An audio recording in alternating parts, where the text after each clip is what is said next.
In the last episode, things couldn't have gone worse for Zhao Ji. Our boy gave him such a beating that he had to play his final card just to make it out alive. Unexpectedly, whatever came out of it caused our boy to suffer really bad injuries. However, this didn't stop the news of his stunning victory spread like wildfire. While everyone was scrambling to search for him, meanwhile our boy quietly opened his eyes somewhere in the deep sea. Now let's continue where we left off. The scene shifts to the Transcendent Martial Arts School, where Snowy's second brother is slumped under an old tree. Bottles are scattered everywhere, on the table, on the ground, and on his feet. His eyes are dull and lifeless, as though they've lost their spark. Two junior disciples walk by, and one of them greets him with a grin, casually asking why his senior brother drowning himself in booze. He jokes, wondering if this is some kind of martial art style that requires him to be drunk. He even laughs, saying that he thought this kind of thing only existed in novels and marveling at how their school is full of surprises.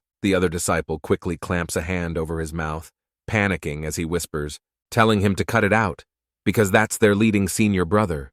The jokester freezes, clearly shocked. The broken man before him doesn't match the image of the leading senior brother he had in his mind. The other disciple sighs and explains that their senior brother's martial path was shattered, which caused him to act this way. For them, it's hard to imagine someone capable of taking down someone like their senior brother who's already at the 8th level. But the world is full of prodigies, and there's always someone stronger out there, so it's wise to stay humble and respectful. Their conversation doesn't just catch Dong Shengyi's ears. Wan Wan overhears it too. She sighs and walks toward Dong Shengyi. Dong Shengyi gives her a bitter smile and asks if she's come to mock him like everyone else. Without waiting for a reply, he takes another long swig of his drink. Wan Wan leans in and whispers something quickly in his ear. Whatever she says lands like a thunderbolt. Dong Shengyi's face shifts from misery to utter shock. He immediately asks if she's serious. Wan Wan assures him it's true, saying she overheard it from her mother, and even the news is broadcasting it everywhere. Dong Shengyi stands frozen for a moment, then suddenly smashes the bottle in his hand onto the ground. The despair in his eyes vanishes, replaced by a fiery determination. If even the Ji-Dao martial saint himself got wrecked and had his ass kicked that badly, then who was he to wallow in self-pity? With that thought, he clenches his fist and slams it into the old tree beside him, declaring that there's no point in comparing himself to that kind of freak. The poor tree trembles, its leaves falling onto the ground. Dong Shengyi announces that he's going to join the search for Lu Sheng. Alive or dead, they need to find him. Come on, man. What did that poor tree ever do to you to deserve such abuse? Wan Wan, on the other hand, is happy to see her senior brother regaining his fighting spirit.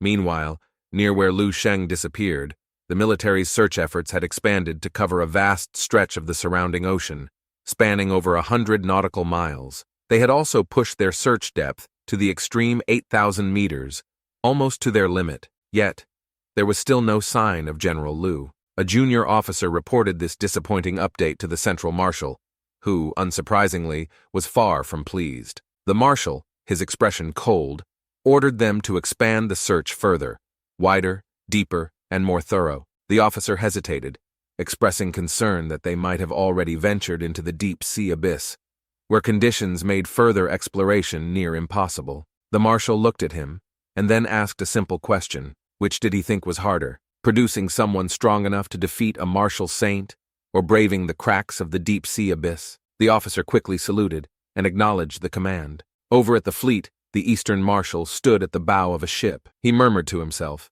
praying that the hope of the military for the last 200 years would not be extinguished here. The story then shifts to the depths of the ocean, a staggering 30,000 meters below the surface. Here, the darkness was absolute, broken only by the occasional bioluminescent beast with glowing almost light bulb thingy on its head drifting by. One such beast seemed to sense something unusual. It cautiously approached, but before it could react, its body was suddenly pierced by something sharp. In the blink of an eye, it was snatched and dragged into the abyss, vanishing into the shadows. We are then brought to a chilling scene.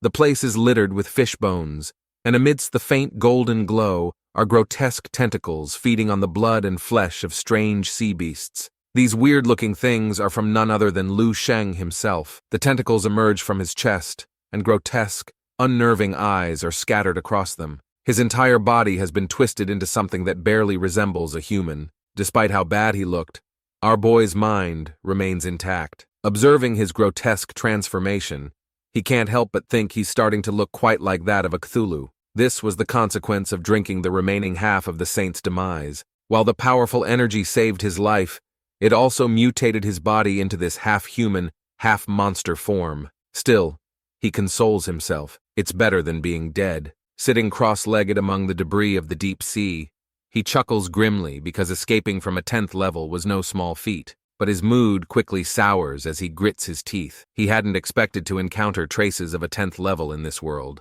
The Fireseed resources didn't mention anything like this, and the timeline didn't add up. According to those records, the first 10th level wasn't supposed to emerge in this era.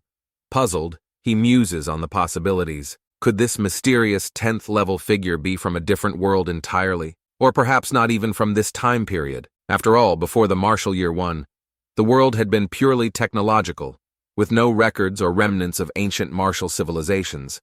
That's why this era was defined as the start of the martial year, the only plausible explanation, and he reasons, perhaps this person wasn't of this planet, and must be a being from an advanced martial civilization from another planet.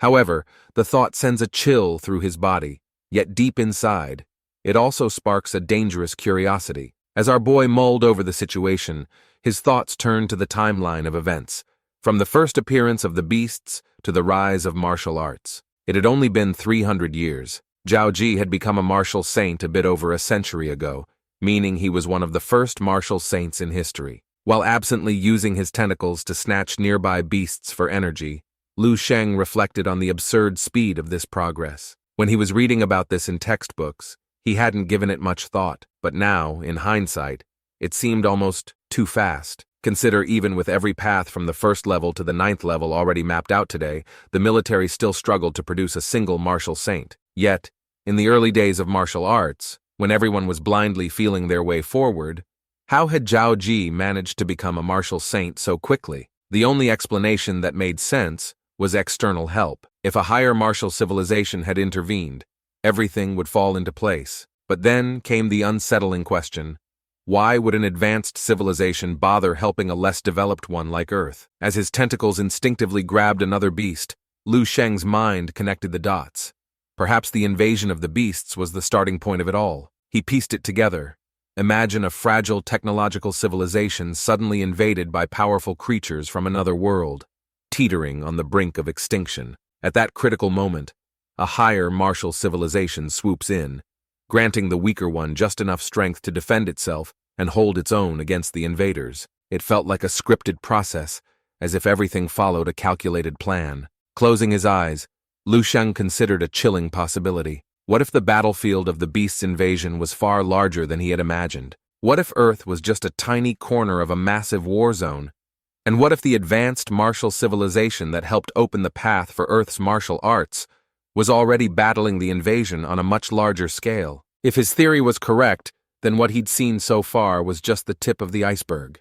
Despite the grotesque state of his body, there was one silver lining. The body allowed him to instinctively hunt and feed on nearby beasts, constantly replenishing his energy. He could even feel the remnants of that powerful 10th level energy in his chest, gradually being worn away. Normally, these mutated cells would disappear quickly, but perhaps due to the unique conditions of the deep-sea abyss, where the rules were much weaker, these cells hadn't died off. Lu Sheng couldn't help but marvel at the biological instincts of the mutated cells. Even without his control, they relentlessly hunted and devoured everything around them. With a wry smile, he thought of it as the ultimate AFK healing session. Since his body was taking care of itself, he figured he might as well make use of the time and train in the dream realm instead. Well guys, this episode isn't very long, mainly because the studio missed the usual Saturday update due to a flu outbreak. Let's all hope they recover soon. And hey, with the weather getting colder, don't forget to take care of yourselves too. Stay warm and healthy. As always, thank you all for watching, and see you in the next video.